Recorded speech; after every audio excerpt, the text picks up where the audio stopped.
¿Crees que El hombre del saco es solo un cuento para asustar niños? En 1910, en Gádor, Almería, un niño desapareció, y lo que hallaron después no fue leyenda.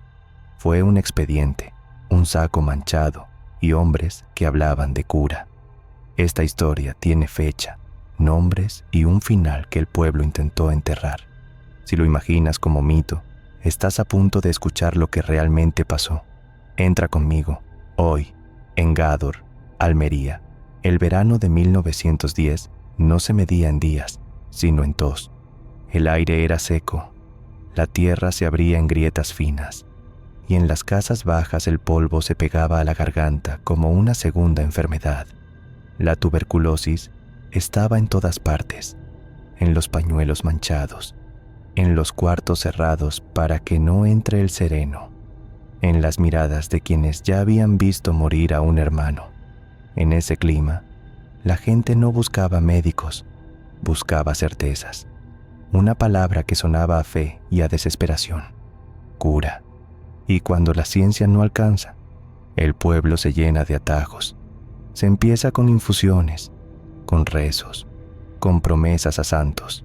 Luego vienen las visitas a la curandera, porque la curandera no pregunta demasiado y siempre tiene una explicación. Agustina Rodríguez era conocida por eso, no por milagros, sino por su presencia. Una mujer que recibía a puerta entornada, que pesaba a la gente con los ojos antes de ofrecerles una receta de hierbas, un ungüento, una frase que parecía antigua, y, sobre todo, por saber quién estaba dispuesto a pagar, porque la enfermedad no solo consume el cuerpo, también vacía bolsillos. Francisco Ortega, al que en la comarca llamaban el Moruno, era un hombre de 50 y tantos con una tos que ya no le dejaba dormir. Padre, trabajador y con miedo, un miedo práctico, sin poesía. Había probado de todo y seguía empeorando, así que fue a verla. No buscaba consuelo, buscaba tiempo. Lo que ocurre después no empieza con sangre, empieza con un trato. Según los relatos que circularon y los datos que más tarde quedaron en actas, Agustina no prometió curarlo por sí sola. Le habló de alguien más capaz, un barbero, un hombre que cortaba pelo, afeitaba barbas y cuando hacía falta, vendía remedios. Se llamaba Francisco Leona. En los pueblos, un barbero ve más que un médico. Ve la piel, las heridas, los temblores, ve la vergüenza. Leona tenía fama y también sombra, no la clase de sombra que asusta a los niños, sino la que hace que los adultos bajen la voz. En 1910, esa clase de reputación no te aislaba, te protegía. Esa semana, en Gádor, la palabra cura dejó de ser rumor y se convirtió en plan. Ortega tenía dinero suficiente para hacer que los demás escucharan. Se habló de 3.000 reales, una cifra que en un pueblo pobre pesa como una sentencia. Leona no pidió pruebas médicas, pidió discreción. Y cuando Agustina llamó a sus hijos para ayudar, nadie lo vio como una conspiración, sino como otra faena del campo hecha de noche, sin preguntas. En los pueblos pequeños, los pactos no se firman, se insinúan, se sellan con una mirada y con una puerta cerrándose por dentro. En Gádor, aquella cura empezó así, como una conversación baja en una cocina, con la tos de Ortega marcando el ritmo. A mediados de junio de 1910, Francisco Ortega Rodríguez, el Moruno, ya no dormía. La tuberculosis le había adelgazado la cara y le había puesto un reloj en el pecho. No era el único enfermo, pero sí era de los pocos que aún podía pagar. Eso lo convirtió en cliente y empresa para los que vendían esperanza. Agustina Rodríguez lo recibió sin dramatismo. Le habló de remedios que no salían en los libros, remedios viejos, de los que se susurran cuando la medicina se queda corta. Cuando Ortega preguntó cuánto, ella no se ofendió. Dijo una cifra y por primera vez la fe tomó forma de dinero. Entonces apareció el nombre de Francisco Leona Romero, barbero, curandero, viudo, 75 años. Un hombre con manos firmes y antecedentes que en el pueblo se conocían como se conocen las manchas en una pared. Nadie las señala, pero todos las ven. Leona no prometía sanar, prometía hacer lo necesario. El trato fue directo. 3.000 reales por una cura específica. Beber sangre fresca mezclada con azúcar. Aplicar grasa caliente en el pecho como cataplasma. No había ciencia, solo un método repetido en voz baja por generaciones. Ortega aceptó porque el miedo acepta. Leona puso condiciones.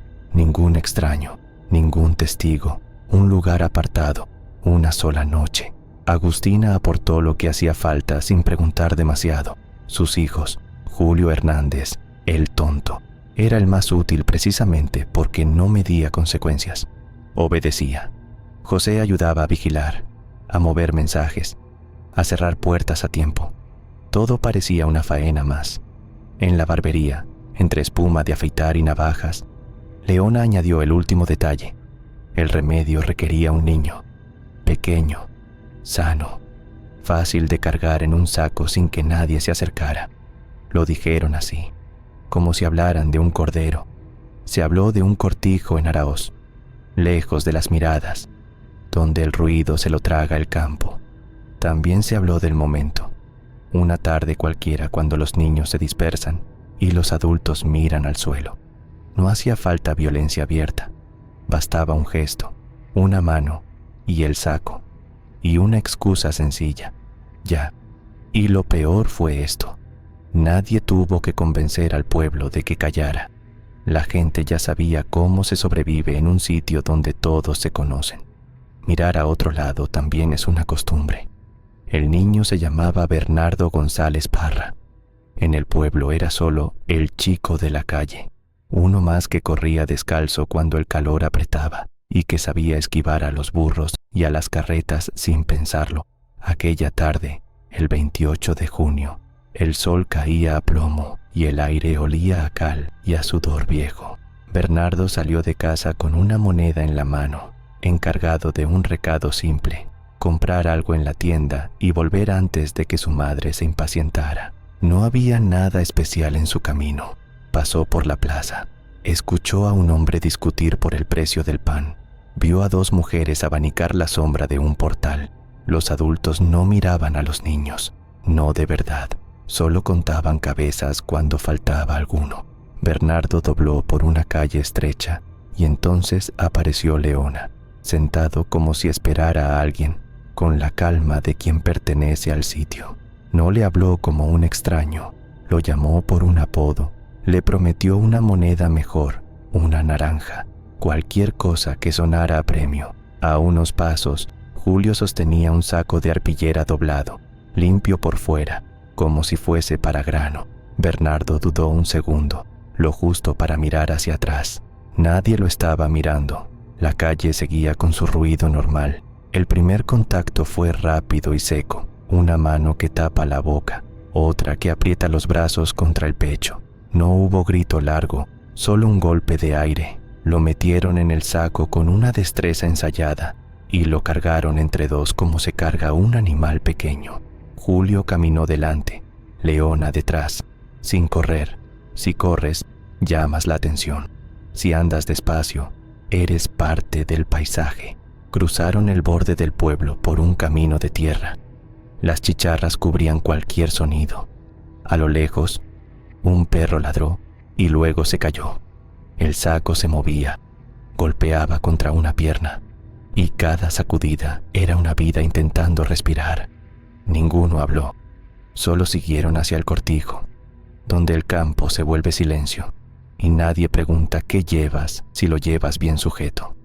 Cuando la última casa quedó atrás, la luz cambió. El camino se estrechó entre matorrales y piedras, y el polvo se les pegó a los tobillos. El cortijo de Aráoz no era una casa, era una mancha blanca en medio de tierra dura, con una puerta baja y un patio sin risa. Allí el viento sonaba distinto, como si pasara por huecos que no deberían existir. Leona golpeó una vez. Desde dentro respondieron sin abrir del todo, y el saco entró primero.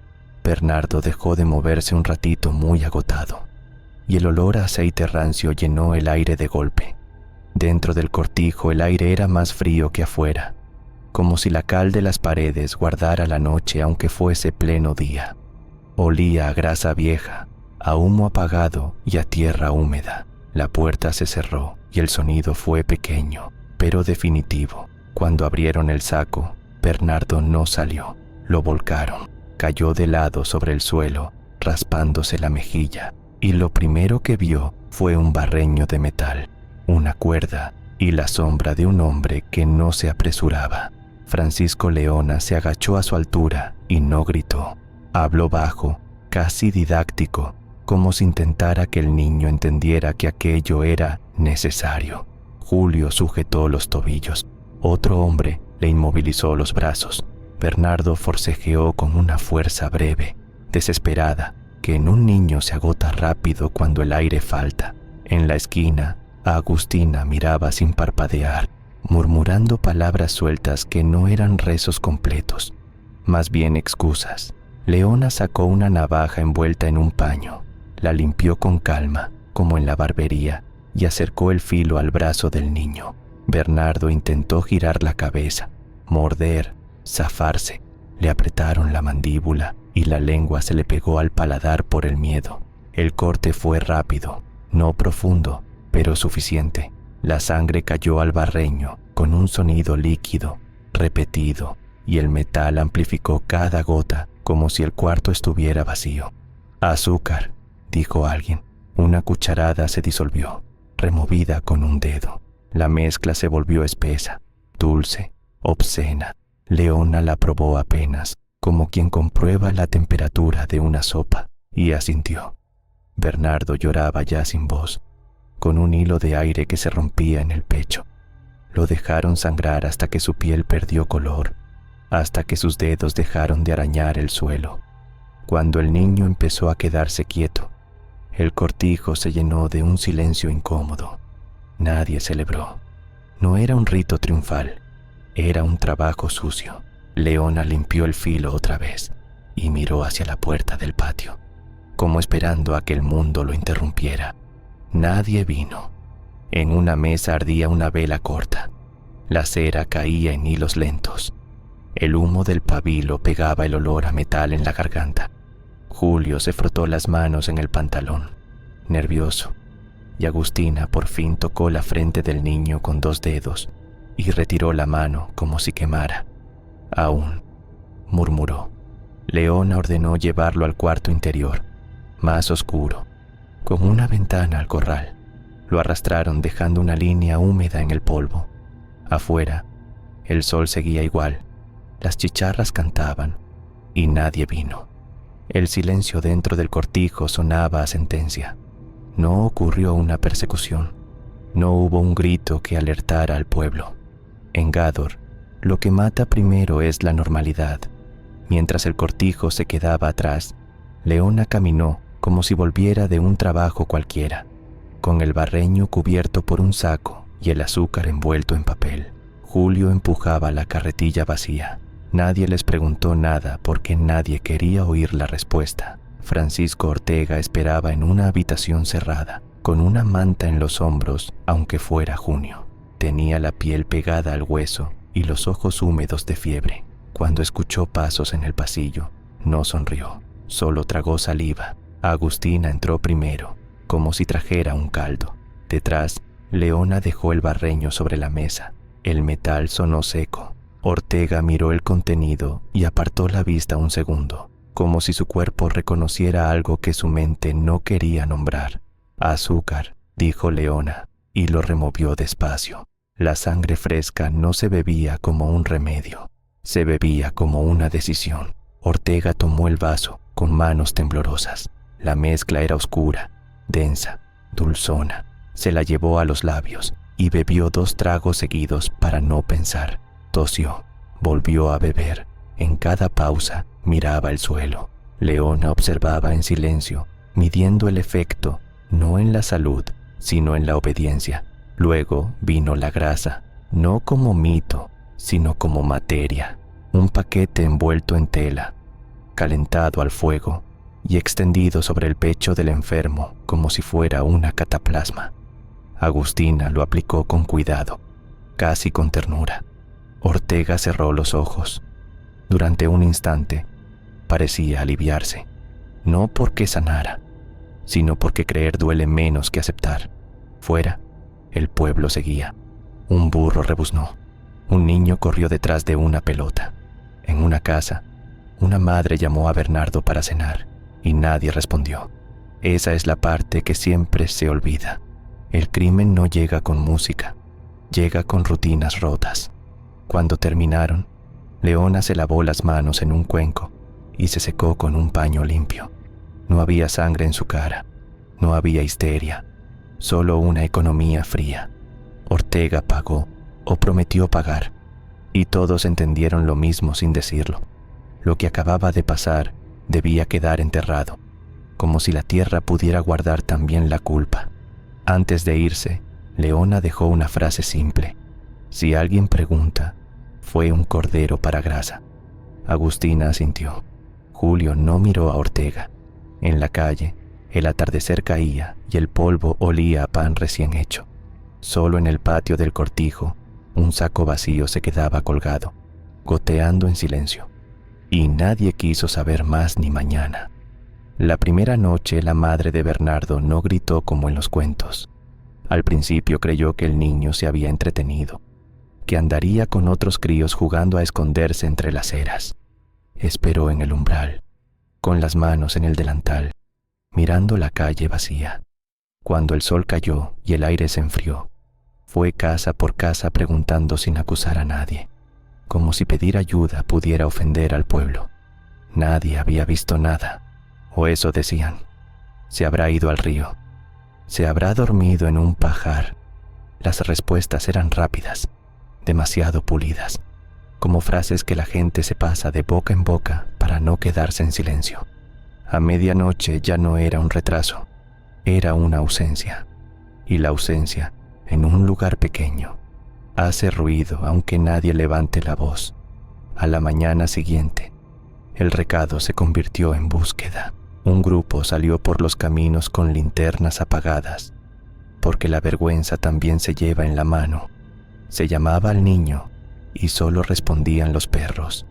En la plaza, las mujeres se juntaron y empezaron a contar lo que habían oído: que alguien vio a Julio con un saco, que León andaba fuera del pueblo a deshora, que Agustina había comprado azúcar sin necesidad.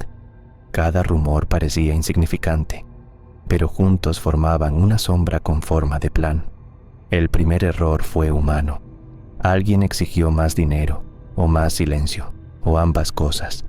Se oyó una discusión en una puerta cerrada. Una frase suelta escapó por una ventana. No fue suficiente, y en esa misma mañana, Francisco Ortega tosió sangre sobre un pañuelo, creyendo que era señal de alivio, y salió un momento al patio sin fuerzas para esconderse del todo. Cuando llegó la Guardia Civil, no llegó con sirenas, llegó con botas y preguntas cortas.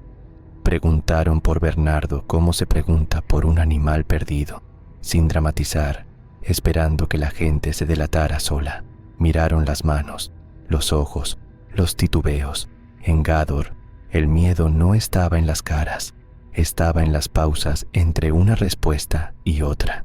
Pasaron por la barbería y vieron el barreño recién fregado, demasiado limpio. En el suelo, una hebra áspera de arpillera se pegaba al barro seco. Nadie la recogió. Uno de los guardias solo la miró, como quien anota una rareza, y siguió caminando sin decir por qué. Al caer la tarde, el pueblo ya no buscaba al niño.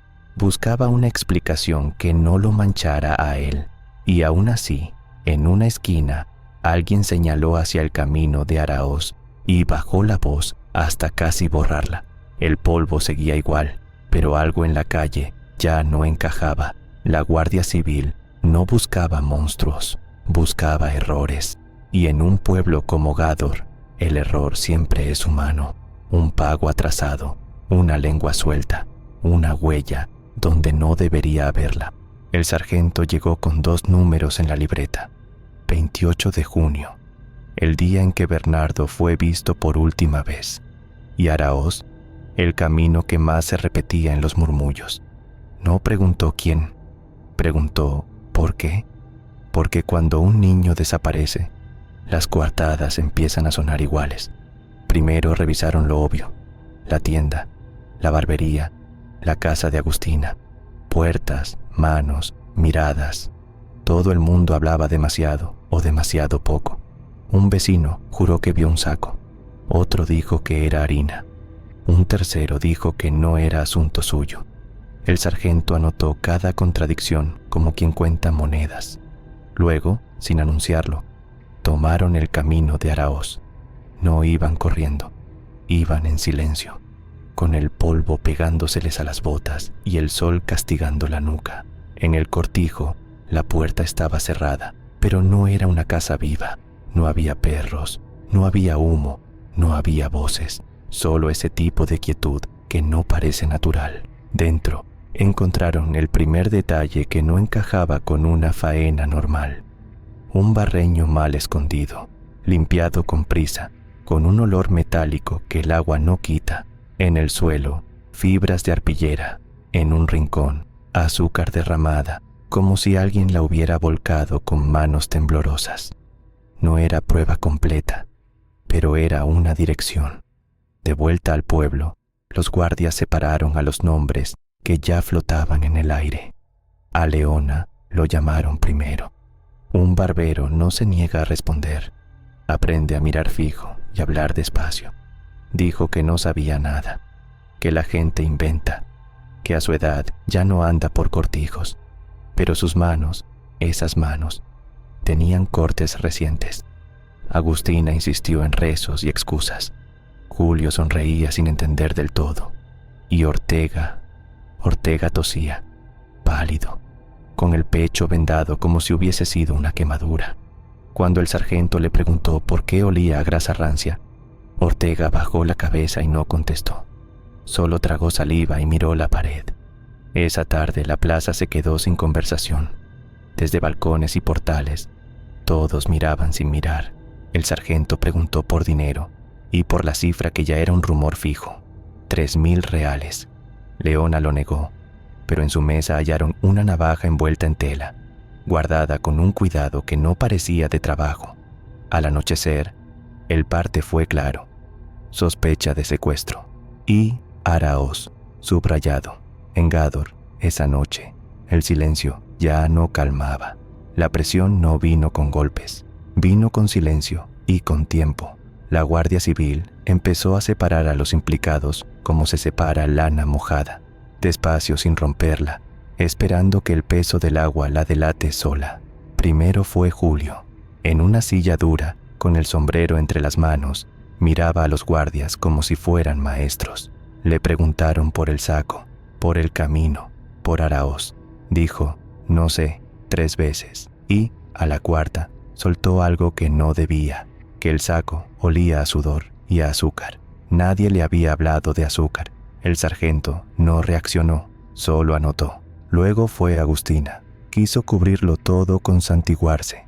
Hablaba de hierbas, de mal de pecho, de milagros. Pero cuando le preguntaron por qué había estado en el cortijo esa tarde, su voz se quebró un segundo.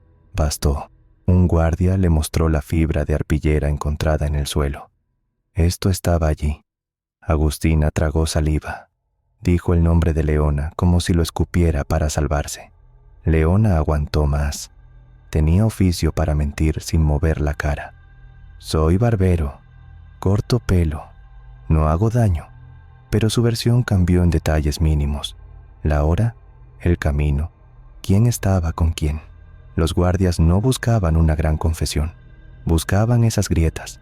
Al final, le hablaron de dinero, 3.000 reales. Leona negó. Entonces pusieron a Ortega delante. Ortega no era duro. Era un hombre enfermo que había apostado su vida a una idea sucia. Tosía, sudaba, temblaba.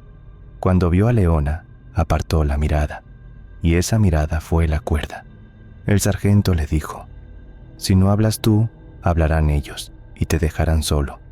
Ortega murmuró: yo solo quería curarme. Y por primera vez admitió que bebió algo con azúcar. Esa noche, las declaraciones empezaron a encajar como piezas frías. No hablaban de Bernardo como niño, sino como el chico, la carga, lo necesario. Cada frase quitaba humanidad, y eso era lo más horrible. En el cuartel, el pueblo seguía afuera, quieto, esperando que todo se resolviera sin nombrarse. Lo decisivo fue cuando uno describió el barreño, no un cuenco, sino metal abollado en el borde, con una mancha oscura que no salía. Otro habló de la cuerda atada a la viga, de cómo el suelo del cuarto interior estaba más frío, y de una vela que se consumía demasiado rápido. Nadie inventa esos detalles si no estuvo allí.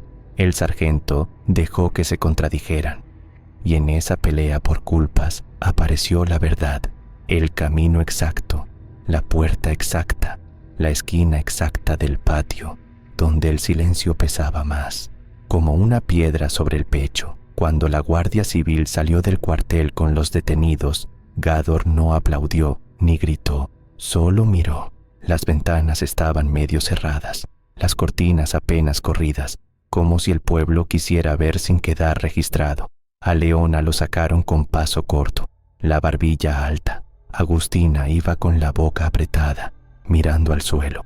Julio parecía no entender por qué ya no era un juego, y Ortega, envuelto en su tos, caminaba como si cada metro le costara un año. Esa misma semana, la historia dejó de ser rumor local, llegó a los periódicos de Almería y después saltó a otras ciudades. No por morbo solamente, sino porque encajaba con un miedo antiguo, el miedo a que la miseria, cuando se mezcla con superstición, vuelva capaz a cualquiera. En los titulares, el caso empezó a reducirse a una figura, el hombre del saco, un nombre fácil, pegajoso, útil para asustar niños y perfecto para esconder que, detrás, había adultos reales tomando decisiones reales. En el pueblo, las palabras cambiaron. Ya no se decía Bernardo, se decía el caso. Ya no se decía Cortijo, se decía eso. Los vecinos empezaron a contarse versiones que los dejaran fuera, que Leona era un demonio solo, que Agustina hechizaba, que Ortega estaba loco de fiebre. Nadie quería aceptar lo más simple, que todos habían convivido con ellos, los habían saludado, les habían comprado pan, y nadie vio o nadie quiso ver cuando faltó un niño. Mientras tanto, las diligencias seguían, se revisaron caminos, se tomaron testimonios, se compararon horas. Los guardias buscaban consistencia, no poesía. ¿Quién salió del pueblo? ¿Quién volvió? ¿Quién compró azúcar? ¿Quién tenía dinero? ¿Quién tenía un cortijo? Los implicados ya no hablaban para explicar, hablaban para salvarse. Cada declaración parecía empujar la culpa hacia el otro, como si la culpa fuese un bulto que se pudiera pasar de mano en mano sin mancharse. La familia de Bernardo quedó en medio de ese engranaje sin entenderlo. En la calle, algunas mujeres ofrecían comida, otras evitaban la mirada. Nadie sabía qué decirle a una madre cuando la verdad ya no tiene forma de consuelo. Y fuera de Gádor, España empezaba a armar una historia más grande que el propio pueblo, no la de un niño desaparecido, sino la de un país obligado a mirar lo que prefería mantener en la sombra. La verdad terminó saliendo no porque el pueblo se volviera valiente, sino porque el dinero siempre rompe la unión. Cuando Julio entendió que Leona no pensaba repartir los 3.000 reales como se había prometido, se le escapó la rabia y con ella la historia.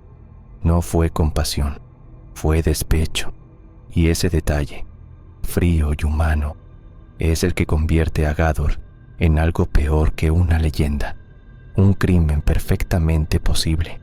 La Guardia Civil volvió a Aráoz, y esta vez no buscó rastros, buscó el cuerpo. En las pocicas, entre piedras y hierbas amontonadas con prisa, encontraron lo que quedaba de Bernardo, Ya no era el niño perdido, era evidencia. Y con evidencia, las palabras de los implicados dejaron de ser excusas y se volvieron confesiones a medias, empujándose unos a otros hacia el abismo. El juicio no borró el horror, lo fijó. Los nombres quedaron escritos para siempre. Francisco Ortega, el moruno, que pagó. Agustina Rodríguez, la curandera. Francisco Leona, el barbero. José Hernández, Julio, el tonto. Las sentencias llegaron como un portazo. Ortega y Agustina, condena a muerte. Leona también, pero murió en prisión antes de la ejecución. José recibió 17 años. Elena fue absuelta. Y Julio, aunque condenado a muerte, fue indultado tras considerarse demente en un informe psiquiátrico. No hay redención en esto, solo un final administrativo, barro, papeles y una España que leyó los titulares con una mezcla de asco y alivio, como si la sentencia limpiara el crimen. Pero la limpieza no existe.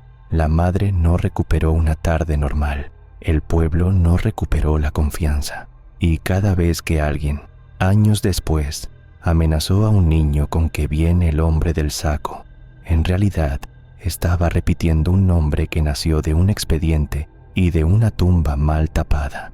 Y ahora dime algo, ¿Julio estaba realmente fuera de sí o era el eslabón perfecto para cargar con lo que otros planearon? Si él no hubiera hablado por dinero, ¿habrían hablado los demás alguna vez? ¿O se habría quedado todo enterrado bajo piedras, como en las posicas? Algunos dirán que fue ignorancia, otros codicia pura. Yo solo sé que todos oyeron la tos y eligieron el atajo. Eso es lo que duele, de verdad. Si llegaste hasta aquí, suscríbete para más historias reales que parecen imposibles. Y comenta solo esta frase: solo es un cuento. Quiero ver cuántos se atreven a escribirla.